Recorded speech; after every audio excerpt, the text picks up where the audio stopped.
पंडित नेहरू जी का जो विजन था वो दूरदृष्टा थे। आज जो कुछ देश आधुनिक भारत है उसमें उनके विजन का बहुत बड़ा योगदान है, जिसमें आज़ादी के बाद से ही वो निर्णय किए जो आज सबके सामने है, चाहे वो साइंस से संबंधित हो, कृषि से संबंधित हो, हेल्थ से संबंधित हो, स्वास्थ्य से संबंधित हो।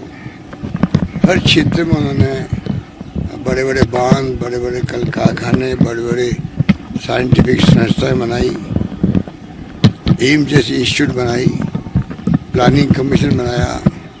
दुनिया में उनका एक अलग तरह का ऑरा था, सम्मान था, पूरे मुल्क के दुनिया के अंदर भी था। पंचशील का सिद्धांत वो लेके आए, तो वो बहुत बड़े मानवतावादी थे, जिन्होंने 10-12 साल तो जेल में बिताए हैं उस जमाने के अंदर, आज़ादी की जंग के अंदर। और प्रथम प्रधानमंत्री के रूप में उनका योगदान कोई भूल नहीं सकता। जरूरत इस बात की है कि उनकी जो सोच थी वो वर्तमान नई पीढ़ी तक पहुँचे, जिसकी कमी महसूस की जा रही है। उसमें हम सबकी गलती है। जिस रूप में लगातार उनके विजन को नई पीढ़ी तक पहुंचाने का काम करना चाहिए, तो वो हम नहीं कर पाए। उससे कई बार भटकाव भी होता है। उनके जो जेल में रह कर के जो उन्होंने पुस्तकें लिखी है या जेल के बाद जो लिखी है, विश्व इतिहास की झलक, भारतीय खोज, ये आज भी मौजूद है। और जो विद्वान लोग हैं, साहित्यकार हैं, पत्रकार हैं, उनके जहन में वो आज भी बातें हैं जो उसमें लिखी हुई है। उनके सीरियल बने हैं टीवी के अंदर भी, पूरे मुल्क ने देखा भी है, कोई जमाना था। इसलिए वो महान हस्ती का जब दिन आता है, चाहे जन्म दिवस हो, तो बाल दिवस के रूप में क्यों मनाते हैं? आज़ादी की बात से ही उनके जन्म दिवस को बाल दिवस के रूप में मनाता जा रहा। पुण्यतिथि को लोग याद करते हैं, उनके विजन को। इसलिए आज जब हम आते हैं तो मन में संकल्प लेते हैं कि कैसे जो उन्होंने शांति का, भाईचारे का, प्यार का, मोहब्बत का जो संदेश दिया था देशवासियों को, उस पे हम लोग आगे बढ़ें।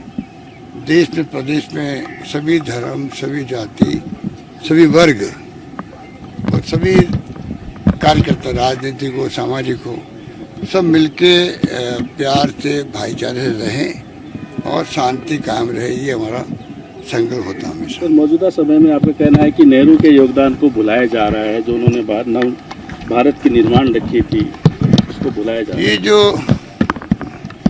दुर्भाग्य से जो आज सरकार में बैठे हुए लोग हैं, उन्होंने जिस प्रकार से राहुल गांधी की छवि को डैमेज करने का षड्यंत्र किया सोशल मीडिया के माध्यम से, उसी प्रकार पंडित नेहरू की छवि को भी डैमेज करने में कोई कसर नहीं छोड़ी।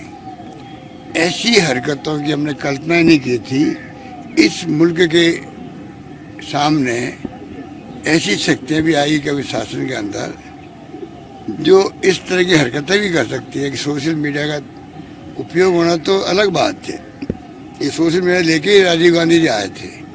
और आज देखिए आप, जो पंडित नेहरू के बारे में निम्न स्तर की बातें की गई इसके माध्यम से, तो आप सोच सकते हो कि ये नई पीढ़ी को क्या प्रेरणा देगी। इस प्रकार की हरकतें अगर होती है, सोशल मीडिया का दुरुपयोग करोड़ों अरबों रुपए खर्च करके किया जा रहा है, टीमें बैठी हुई है पूरे देश के अंदर, कमेंट्स आते हैं।